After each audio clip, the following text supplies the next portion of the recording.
Hola, muy buenas tardes. Somos estudiantes de la Universidad Iberoamericana. Estudiamos Psicología Virtual. En el día de hoy vamos a hablarles sobre el sistema somatosensitivo y químico con sus características y estructuras. Mi grupo está conformado por Carla, Valentina, Orianis y Paola, y mi persona, Ariana Lucía Álvarez. El saludo docente y compañeras. El día de hoy vengo a exponer sobre el tacto. El tacto es uno de los sentidos más básicos del ser humano y uno de los más importantes, debido a que este nos permite interactuar con el mundo que nos rodea. A través de él podemos percibir la presión, el dolor, la temperatura, la vibración, entre otros. Este es uno de los más importantes porque digamos que se inicia desde bebés a desarrollar este sentido. Como lo explicaba la docente en alguna de sus tutorías, bebé inicia gateando, tomando diferentes objetos de diferentes texturas, entre otros. Bueno, este sentido es muy subjetivo. Puede que a mí una textura blanda me genere relajación. Puede que a otra persona esa textura blanda le genere asco o viscosidad, ¿cierto? Entonces, este sentido es tan subjetivo debido a las experiencias o las vivencias de cada persona. Por ejemplo, yo tengo aquí a este lado una quemadura de agua caliente.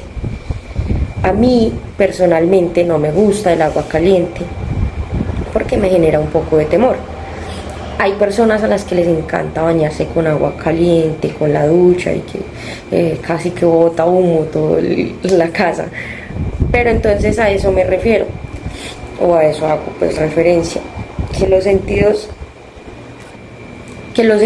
son muy subjetivos. Pues la percepción de este sentido es muy subjetiva. Cada persona pues puede tener una percepción diferente a texturas, al frío, al calor. Por ejemplo, la docente nos explicaba, la persona que hace ejercicio desde muy pequeña, a la persona que inicia a hacer ejercicio, no sé, a una edad de 25 o 30 años. Entonces, la persona que hace ejercicio desde muy pequeña no va a sentir el mismo dolor en los músculos que la persona que hasta ahorita está iniciando a hacer su ejercicio, ¿cierto? Porque ya se va acostumbrando a ese dolor y pues no va siendo como, ay, no, me duelen mucho los músculos. No, ya esa persona va haciendo un poquito le va como emitiendo la orden a su cerebro que es un dolor normal, que es porque pues su ejercicio está funcionando de la manera correcta. Mientras que la persona que no hace ejercicio va el primer día al gimnasio, un ejemplo, y queda que no se puede ni levantar. Por ejemplo, hizo pierna, entonces no, me duelen mucho las piernas, tengo mucho dolor, etcétera, etcétera, porque son diferentes percepciones y experiencias que se han vivido a lo largo pues de nuestra trayectoria. Por otra parte está el tema de la piel. La piel es el órgano principal del tacto, ¿cierto?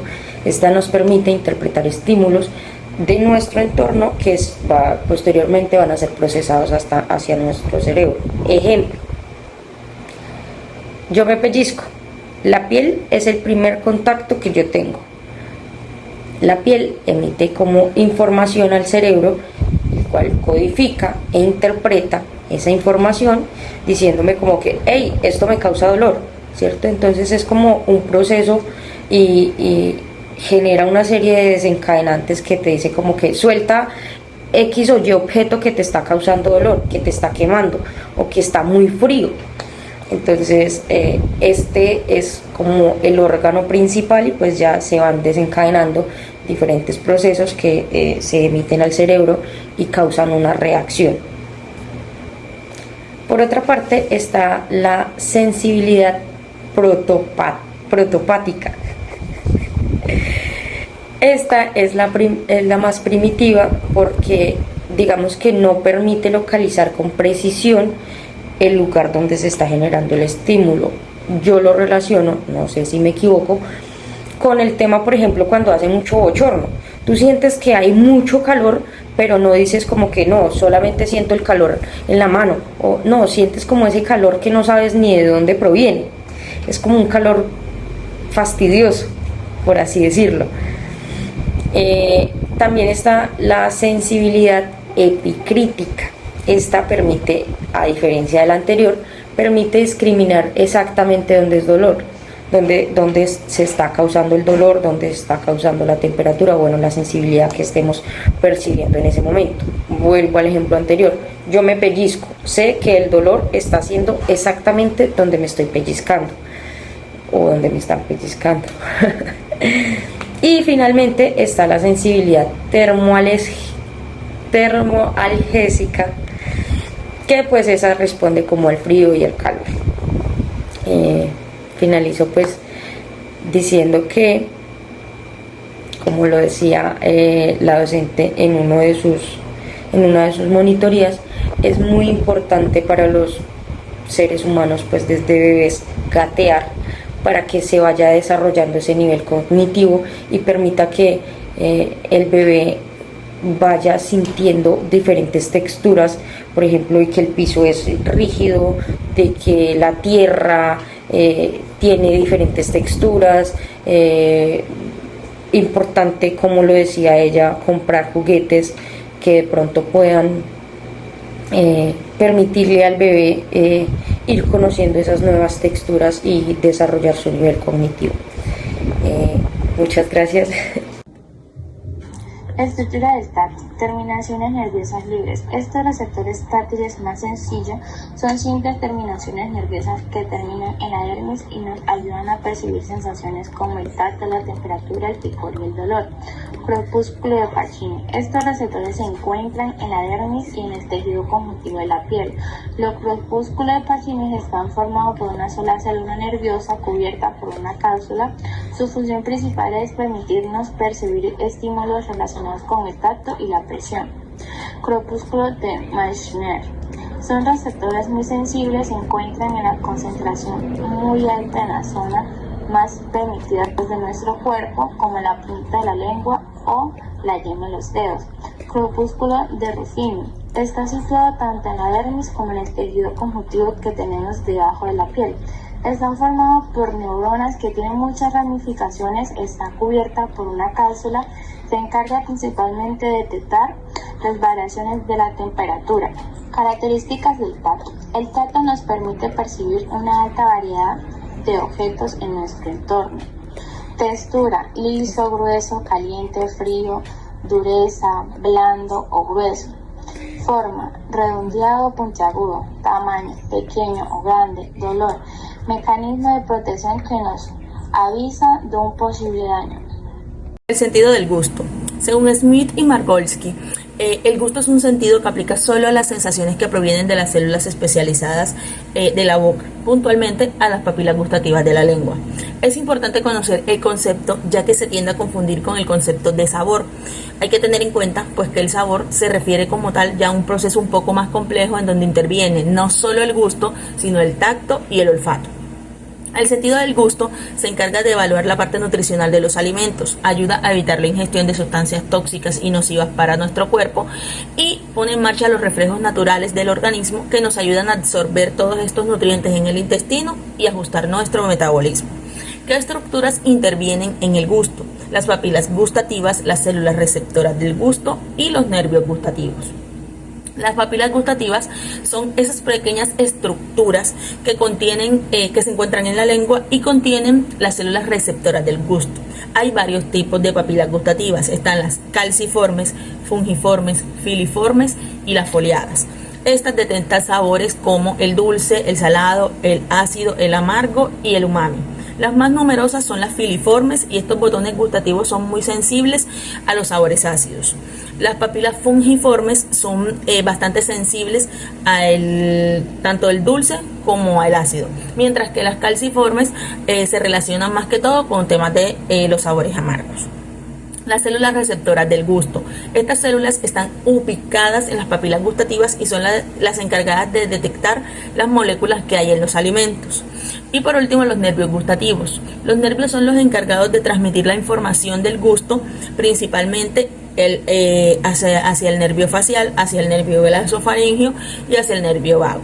En el nervio facial se permite la sensación del gusto en los 2/3 anteriores de la lengua. En el nervio glosofaringeo se permite deglutir, salivar y percibir la sensación de sabor en el tercio posterior de la lengua, así como las sensaciones generales y viscerales que se dan en la cavidad oral.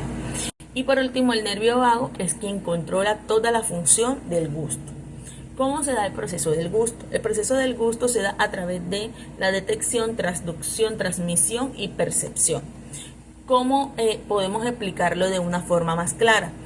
Primero, se realiza la estimulación y la detección de células receptivas. ¿Cómo es esto? Cuando los alimentos entran en contacto con las papilas gustativas, las células receptoras del gusto identifican las moléculas que hay en los alimentos para enviar la transducción de la señal. ¿Esto a qué se refiere? A que las células receptoras convierten esa señal química de las moléculas de los alimentos en señales eléctricas que el cerebro puede entender, para luego transmitirlo de forma neuronal. Estas señales eléctricas son enviadas y viajan a través de los nervios gustativos hasta el cerebro. Las señales primero llegan al núcleo del tracto solitario del tronco encefálico, se transmiten al tálamo, que actúa como un centro de relevo, para finalmente llegar a la corteza gustativa. Esta corteza está localizada en la ínsula y el opérculo frontal del cerebro, donde la información es procesada y se genera la percepción del sabor. ¿Qué elementos intervienen en la captación del gusto? Primero, los quimiorreceptores, los neurotransmisores y las vías neuronales. Los quimiorreceptores nos ayudan a detectar las sustancias químicas. Los neurotransmisores, se liberan como impulsos nerviosos que mandan los mensajes al cerebro, y las vías neuronales transmiten todas estas señales eléctricas desde la lengua hasta la corteza gustativa del cerebro. Cordial saludo, yo les voy a hablar sobre el sentido del olfato. El sentido del olfato permite detectar partículas químicas en el aire a través de receptores en la mucosa nasal. Este proceso convierte la información química en impulsos eléctricos enviados al cerebro, donde se procesa. El olfato es clave para identificar amenazas, alimentos y entornos. Aunque menos desarrollado en humanos comparados con otros sentidos, puede reconocer miles de olores distintos y está conectado directamente con la memoria.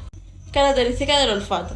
Como primero tenemos, el olfato es el tercer sentido que más utilizamos los seres humanos, ya que por detrás de esta tenemos a la vista y el oído. Como segundo tenemos nuestra capacidad de oler va mano a mano con lo volátil que sea una sustancia u otra. Por ejemplo, una piedra de granito nos suelta un aroma, por lo que no podemos olerla. Y como tercera característica, el olfato y el gusto están estrechamente relacionados. Ahora les hablaré sobre las estructuras del olfato. Como primero está la nariz, ubicada entre los ojos y la boca. Se trata de la parte externa del sentido olfatario. Se divide interiormente por un tabique vertical y dos cavidades llamadas fosas nasales. Aquí es donde entran los aromas que detectamos, así como el aire que respiramos. Fosas nasales son secciones huecas en el interior de la nariz y el cráneo, y que sirven como soporte para otras partes implicadas en el sentido del olfato.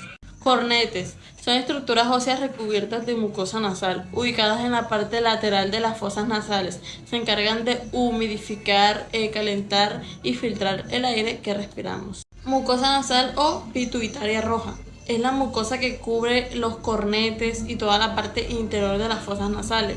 Cumple una función similar a los cornetes y sobre ella sobresalen los cilios. Cilios o vellosidades son pelos pequeños y finos que cooperan con los cornetes en la función de filtrar el aire, captando sustancias que pueden ser dañinas para nuestros organismos. Nervios olfatorios son solo situados en el epitelio olfatorio, la proporción superior de las fosas nasales. Lámina cribosa es la sección del hueso etmoides que contiene perforaciones para dejar pasar los axones. Se ubica en la parte superior de las fosas nasales y el bulbo olfatorio. Axones son ramificaciones de las células olfatarias cuya función es transmitir impulsos de los nervios olfatorios al bulbo olfatorio. Y por último tenemos al bulbo olfatorio. Es la región del sistema nervioso central del cerebro que procesa la información procedente del epitelio olfatorio, capaz de detectar los olores. Después de procesar la información, la dirige a la estructura superior del cerebro mediante el tacto olfatorio.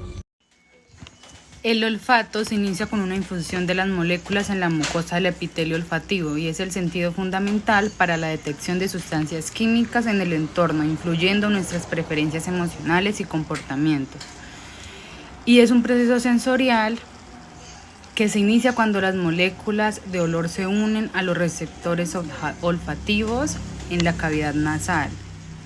Sus elementos son los receptores olfativos, vías olfativas y las moléculas odoríferas.